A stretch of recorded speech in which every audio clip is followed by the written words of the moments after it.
Silent night, jingle bells, Mary, did you know?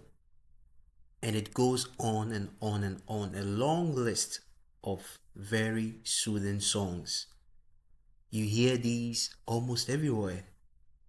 Why? Because we are in a very important season, and many people have come to realize that this is a time to rejoice and connect with family.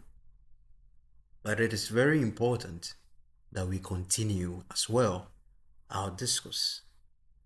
Christmas itself is not merely about incarnation, it is about a decision.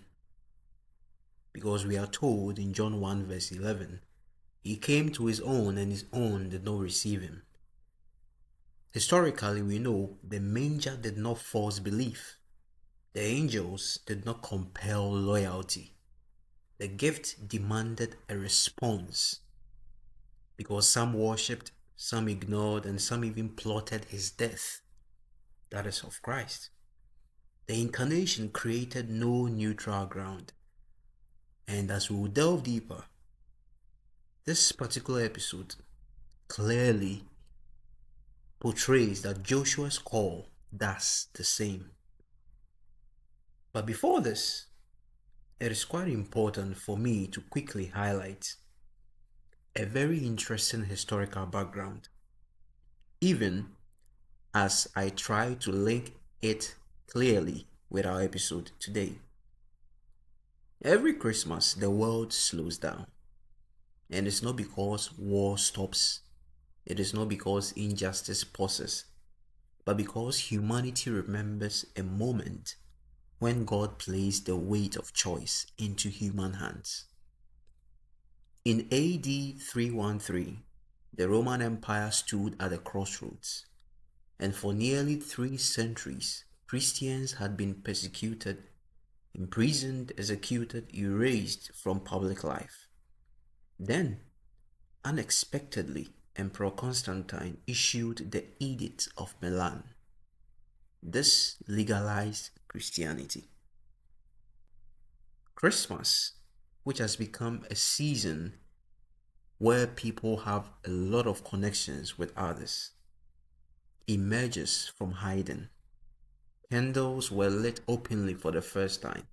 Hymns echoed in public squares. But something subtle, something that was not noticed and dangerous had changed. Christianity was no longer forbidden, but now it could be compromised, and that is what we see today. The question facing believers was no longer, will you die for Christ? But, will you live exclusively for Him? Persecution had purified faith. Freedom now tested loyalty. And as we will discover, Joshua in this episode stands in a precisely such a situation. No Pharaoh threatens the Israelites. No Jericho blocks their path. No wilderness humbles them daily. They are safe, established, blessed. And that is when Joshua speaks. I welcome you once again, and this happens to be a very wonderful episode as we usually have it. I believe you are ready. Let's delve deeper. In 1945, Europe stood in ruins. And we know this because of the records, the several accounts of people who through history have revealed these unto us. There was no war because the war was over. Nazism was defeated. The enemy was clear and gone. But history shows something uncertain. The hardest decisions did not come during the war, but after it. Former resistance fighters became oppressors. Liberated nations slid into authoritarianism with authority and one-manness. Allies became adversaries. And the question is, why? Because the enemy had been removed, but the heart had not been governed. Victory revealed character. And in a very similar fashion, Joshua understands this danger. And this is why he does not say, if the enemy returns. He rather says, choose this day, not tomorrow, not under threat, not when forced, but now. And as we delve deeper in our discourse, in this very interesting episode, we would have achieved a very important aim. That is, to quickly highlight and learn lessons from the final sojourn of Joshua within the Israelites. And we begin by looking at the story that God wrote. Clearly, Joshua does not choose a random location for his farewell. In fact, throughout the lenses of the sojourn of the Israelites, we've seen on several occasions that Joshua has a very typical character of always choosing historic sites whenever he's addressing the Israelites. And this is no different. In fact, he chooses a very random location for his farewell, and that is Shechem. This particular place happens to be a historical site. He gathers Israel at Shechem, a place saturated with memory, meaning, and moral weight. This was the first place in Canaan where Abraham camped, as we can see in Genesis chapter 12, verse 6. Again, this same Shechem was the first place in Canaan where Jacob camped. Well, you can confirm, as you can see. Then more importantly, it was the only possession acquired by Jacob. It sounds interesting, does it? And it's no surprise that Joshua actually came there. Then, this is where Jacob buried the foreign gods that his family still possessed when they were re-entering into Canaan. I believe you might have really identified these four very important points, which serve as the foundation by which Joshua chose Shechem. He is preaching with geography. The land itself testifies. But then comes the masterstroke of theology. God speaks in the first person. I took, I brought, I delivered, I destroyed, I sent. All of these are in the first person. And one of the best places where we see God clearly utilizing these words. Joshua compresses centuries into a single narrative. Slavery, deliverance, wilderness, victory, all woven into one divine story. But here is the theological tension. Generations change, leaders change, circumstances change, but God's actions remain continuous. What God did then, He's doing now. And Joshua continues that what He is doing now, He will do again. Well, having set the premise, Joshua now continues what I call the call to integrity.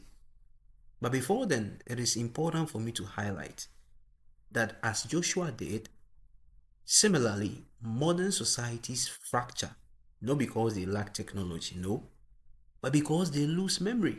When nations forget their founding principles, corruption follows. When families forget their story, identity collapses. When faith communities, like the many churches and the many religions that we see in the world, when they forget the acts of God, belief becomes ritual without conviction. So here we see Joshua is not merely recounting history, no, he is preventing spiritual amnesia, or he's just preventing forgetfulness. Let me quickly bounce back. The call to integrity. Now comes the turn. Now Joshua shifts from what God has done to what the people must do. He says, fear the Lord and serve Him in sincerity and in truth. It is not emotional religion. It is a covenant reality. And these are points I would want you to carefully note as they are hammered on by Joshua.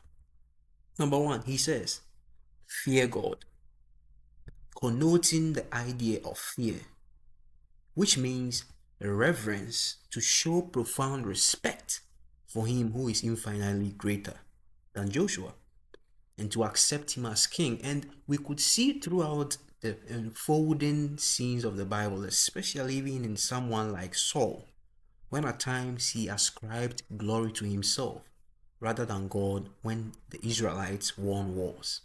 Here, Joshua tells them, you have to reverence God alone. Secondly, to serve God in sincerity, and that shows integrity. That is a service without defects.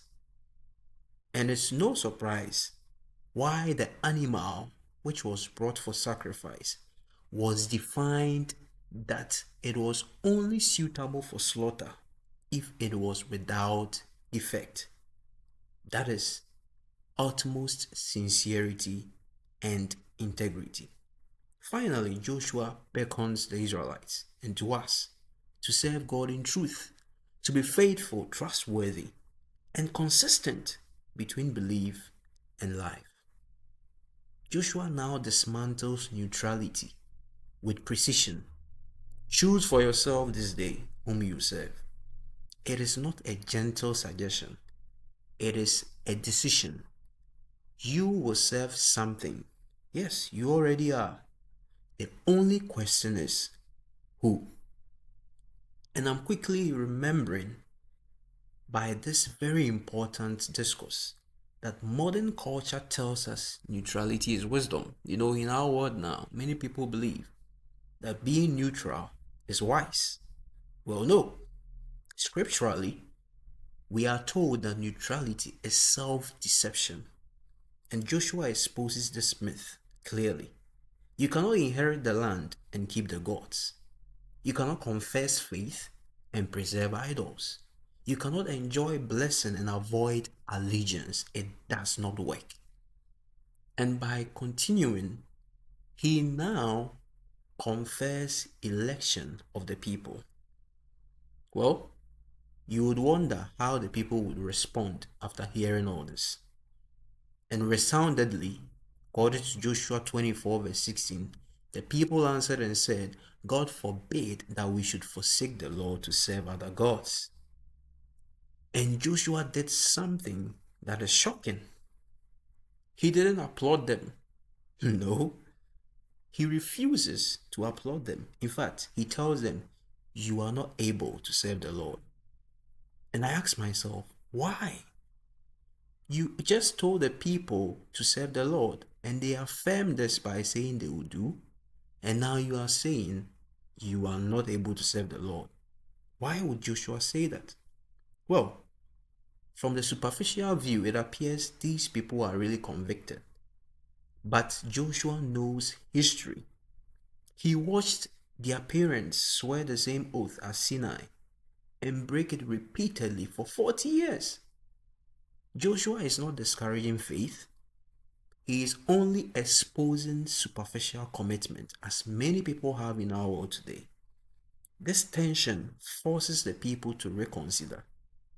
This time, not emotionally, but deliberately. Many people in our world now are emotionally driven, but not to the intent of a full change. It is not deliberate. And Joshua reconciles this by clearly defining what it really means to mean what you say. Now the Israelites double down. They say, no, we will serve the Lord. This time, the commitment is informed, not impulsive. When you look in our current discourse as a people of this age, it appears that throughout the lines of history, every age has declarations that sound righteous, but require no sacrifice.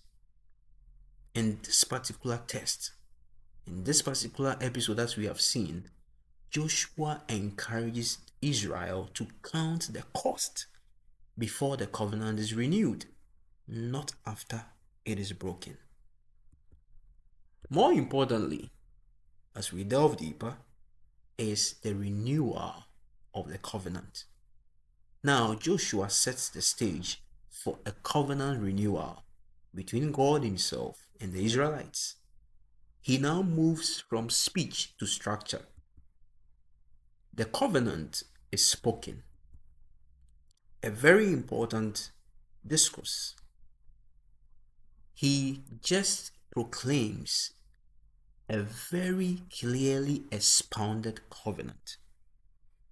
The people have pledged, and then Joshua clearly distinguishes that it is written, then it is witnessed.